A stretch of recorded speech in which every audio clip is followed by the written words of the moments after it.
Bom dia, senhoras e senhores. Espero que estejam tendo. Se você perdeu o vídeo de ontem, pessoal, eu fui ao Irvingdale Speedway e já inspectar este carro e escaneá-lo para prepará-lo para ser ajustado mais tarde. Então, pensei que é algo muito falado no mundo automobilístico, mas nunca realmente explicado. Quer dizer, a maioria dos entusiastas do automobilismo sabe que você pode ajustar seu carro para aumentar seu desempenho. Muitos de vocês sabem que carros com indução forçada, biturbo, turbo, superalimentados, etc., ganham muito mais potência com um ajuste do que um carro naturalmente aspirado. Aqueles que fizeram um curso de motores de combustão interna na faculdade ou no ensino médio, ou apenas fizeram alguma pesquisa por conta própria, sabem que há parâmetros específicos que você pode alterar na ECU do seu carro para aumentar o desempenho, como alterar o tempo de ignição, bem como a pressão do turbo e as relações ar-combustível. Mas quais são as etapas reais que você precisa seguir para ajustar seu carro? Bem, estamos indo para a VF para descobrir exatamente isso. O E63 está prestes a ficar muito mais rápido. Lindo Macan GTS.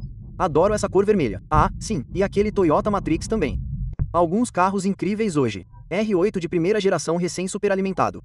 Belo M4. Acabado de chegar à VF. É uma extravagância da AMG hoje. Então, este novo C63S está sendo ajustado. Eles estão colocando no dinamômetro agora mesmo. Então, vamos nos aprofundar no E63.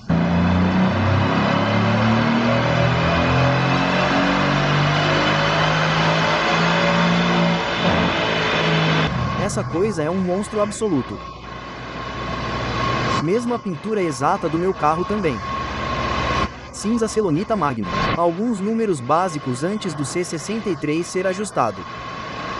Isso é forte. Estou aqui com o Nick da VF e hoje estamos trabalhando no ajuste deste A63 e pensei que seria uma oportunidade perfeita para ensinar a vocês, e não para eu ensinar, para que o especialista ensine a vocês como realmente funciona o ajuste de um carro. Então, estou familiarizado com o fato de que existem diferentes maneiras de ajustar um carro. Eu tinha um i90.330 e consegui um ajuste JB Piggyback que eu mesmo fiz. Esse foi um projeto interessante há muito tempo. E então há ajustes rápidos de ECU. E então, nos carros loucos de 2.000 cavalos de potência, as pessoas usam unidades autônomas. Isso mesmo, unidades Motec. Então, quais são as diferenças entre elas ou vantagens? Sim, bem, você acabou de mencionar os 3 métodos de ajuste de desempenho mais populares. Sistemas autônomos, como o Motec UM, são uma ECU de substituição completa ou Piggyback, que é totalmente programável e geralmente usada em carros de corrida.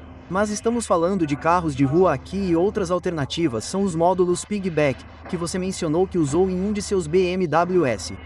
Normalmente, são como um módulo auto-instalável pelo usuário, que se conecta a alguns dos sensores do carro e à ECU. A ECU também é conhecida como unidade de controle do motor e gerencia a potência do motor e vários sistemas de segurança, em termos de como recuperar a potência se o motor esquentar demais.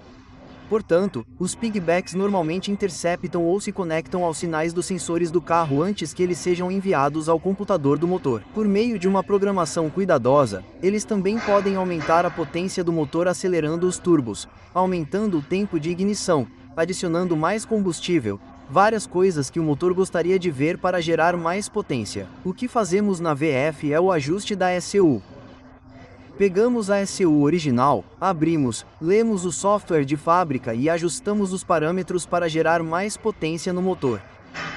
No seu carro, o que estamos fazendo agora é remover a ECU, que fica montada na parte superior do motor. Para os Mercedes AMGs, o mercado de reposição ainda não criou uma ferramenta que nos permita reprogramar o software por meio da porta de diagnóstico, que é como a fábrica faz.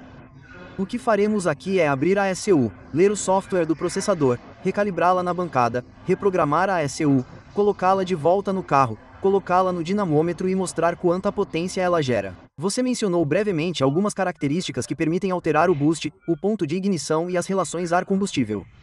Agora que você aparentemente remove a ECU de um veículo, o primeiro passo é abri-la para acessá-la. Qual é o próximo passo? Sim, o próximo passo é analisar o software, identificando primeiro qual é a versão dele e comparando-o com um software de alto desempenho que já desenvolvemos e criamos. Um motor gera energia a partir de 3 elementos, todos derivados da explosão da mistura de combustível nos cilindros de combustão. Então, você tem faísca, combustível e oxigênio. E a maneira como esses 3 elementos são controlados é como o motor fornecerá mais energia, produzirá mais potência. Portanto, o tempo de ignição é gerenciado por mapas de software. O fornecimento de combustível pelos injetores de combustível é gerenciado por mapas de software. E o oxigênio dos turbos neste carro em particular também é gerenciado pelo software. Se caminharmos até aqui, mostrarei a vocês uma edição C63S. Acabamos de colocá-la no dinamômetro, que é nossa máquina para simular o carro funcionando em aceleração total. Colocaremos o carro no dinamômetro durante os estágios de desenvolvimento e registraremos os principais parâmetros, como temperaturas, tempo de ignição, temperaturas dos gases de escape e mistura ar-combustível. Portanto, o software da ECU contém mais de 10.000 mapas de dados. Podemos escolher quais mapas queremos ajustar com base em nossa experiência de ajuste de ECU ao longo dos anos. Os mais importantes, com base em nossa experiência, estão todos relacionados à temperatura e à potência.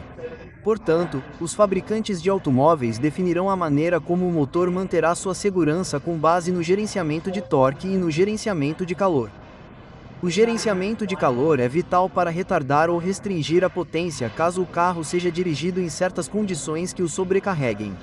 Deixamos todas essas tabelas, todo o gerenciamento de calor, todos os controles de temperatura intactos para que toda a programação de fábrica para intervenção que significa retardar a potência permaneça em vigor. Assim, seu motor funcionará com a mesma segurança com as configurações do fabricante. E então veremos como adicionar mais potência. E faremos isso por meio do controle de impulso, controle de combustível, controle de tempo de ignição e todos esses parâmetros são vinculados em matrizes de tabelas dentro do software de tabelas binárias. E escolheremos quais usar e ajustar porque todos eles são interligados dependendo das condições. Então, como você pode ver, é complicado. Eu poderia continuar falando, mas vamos simplificar. E você sabe, essas três coisas são realmente vitais: ar, combustível e faísca. E o mais incrível é que tudo isso que ele mencionou se traduz em um carro biturbo como este C63. Quer dizer, você pode ganhar quase 75 a 100 cavalos de potência nas rodas com um ajuste de ECU. Exatamente, e isso tudo por causa do espaço livre que foi deixado no carro pelo fabricante. E se você aumentar mais 100 cavalos de potência nas rodas, como saberá o quanto a confiabilidade será sacrificada? Bem, fazemos isso há 20 anos e temos uma regra geral baseada em como ajustamos esses carros e também temos uma noção de quão bem os carros vão se sair em diferentes condições com base em como o carro se sai no dinamômetro. No dinamômetro, não estamos obtendo fluxo de ar do mundo real, portanto, o carro será mais solicitado no dinamômetro do que na rua. Mas isso também me leva a contar um pouco sobre como testamos na rua. Na verdade, operamos o carro na rua de uma forma muito mais agressiva do que no dinamômetro. E dessa forma podemos testá-lo em velocidades mais altas, cargas mais altas e temperaturas mais altas do que no dinamômetro. Portanto, no dinamômetro, teremos certas condições que valem a pena testar, mas na rua teremos testes no mundo real com resfriamento real. E é assim que fazemos tudo isso. Veja, você só precisa fazer tudo isso e pode ajustar um carro. Vamos dar uma olhada na ECU. Estamos atrás agora. Eles removeram minha ECU e a colocaram em uma bancada aqui. O que exatamente está acontecendo e o que você espera ler? Bem, pegamos a ECU, removemos a tampa e a colocamos em nosso equipamento de leitura. O que você vê aqui é apenas para fins ilustrativos, mas mostrará efetivamente como nos conectamos à ECU. Colocaremos energia e algumas conexões nas conexões reais da própria ECU. E instalaremos um módulo de programação na superfície do PCB, que é a placa de circuito impresso, que nos fornece uma conexão elétrica ou conectividade ao processador da ECU. Por meio de nossa interface, estamos conectados ao laptop e nosso software nos permitirá acessar os dados no processador deste AMG. Podemos ler o arquivo de dados, que tem 48K, e na verdade é um arquivo binário. E nosso software de interface nos permitirá convertê-lo em formatos hexadecimais ou gráficos também. Assim, podemos comparar e contrastar as diferentes tabelas. Este aplicativo de software que você vê aqui é bastante popular, usado por vários sintonizadores. Ele nos permite definir intervalos de endereços para diferentes tabelas. As tabelas são basicamente grupos ou matrizes de dados dentro de um intervalo de endereços. Portanto, a tabela de dados pode começar em um endereço hexadecimal específico e terminar em outro endereço. Em seguida, formatamos de uma determinada maneira e aplicamos certos fatores e algumas variáveis de conversão para convertê-la em um formato visual real ou numérico que possamos compreender, como uma temperatura em Celsius ou um RPM em termos de quantos milhares de RPM. Portanto, ele está convertendo dados de uma variável binária em um valor numérico real que podemos interpretar como um engenheiro. Essas tabelas são listadas e criaremos e descreveremos as diferentes tabelas com base em formatos que já temos pré-gravados. Elas nos darão acesso aos diferentes intervalos de dados que queremos alterar e modificar, como torque, faixas de temperatura, potência e controle do turbo. Portanto, temos duas tabelas aqui na tela agora. À direita, você vê o fluxo máximo de ar permitido pelos turbos e a curva inferior representa a configuração original. E essa será realmente a quantidade máxima de fluxo de ar permitida através do turbo. Então, se exceder isso, ele realmente reduzirá a velocidade do turbo para permanecer dentro da faixa abaixo da curva. E você pode ver o novo formato real. A área vermelha é a configuração mais alta que definimos para o turbo permanecer, e é assim que podemos realmente controlar o turbo e permitir que a ECU permita ou programe a ECU para permitir mais impulso. À esquerda, veremos o controle de torque. O gráfico inferior representa as configurações de estoque. E você verá como elas refletem o formato das configurações de fluxo de ar máximo do turbo. E então você verá a nossa configuração mais recente para emissão de torque, que é o gráfico superior. E isso também reflete nosso novo formato de fluxo de ar máximo. Dessa forma, você viu apenas duas tabelas que estão interligadas.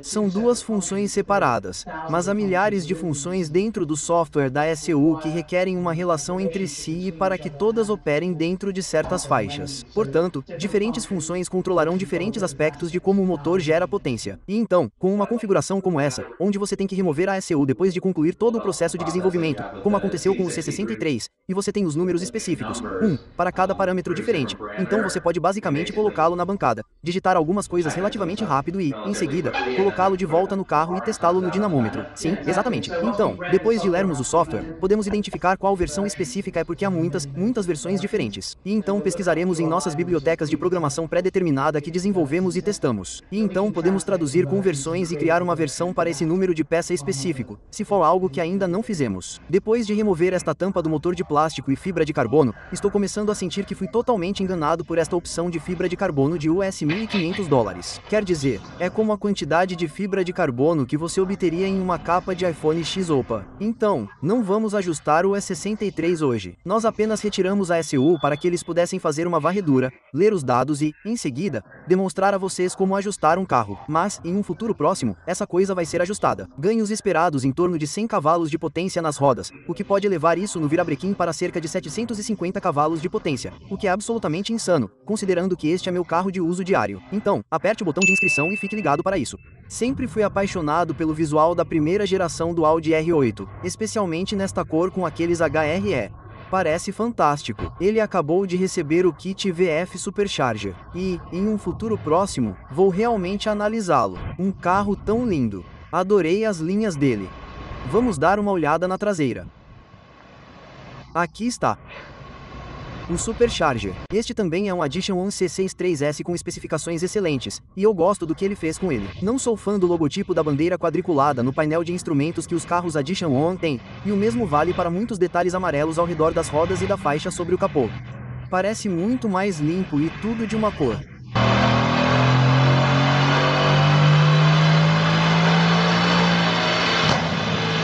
Instalando a ECU e o E63. Bem, espero que vocês tenham gostado de aprender mais sobre tuning e tenham entendido melhor como realmente se faz tuning em um carro.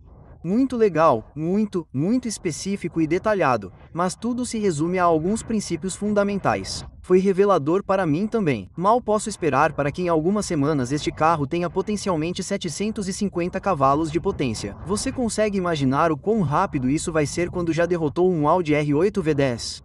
Acho que teremos que fazer algumas corridas sérias de supercarros depois que ele for modificado. Se você ainda não faz parte da família de versões do veículo, aperte o botão de inscrição e ative o sininho de notificação. Estou ansioso para ver você no próximo vídeo.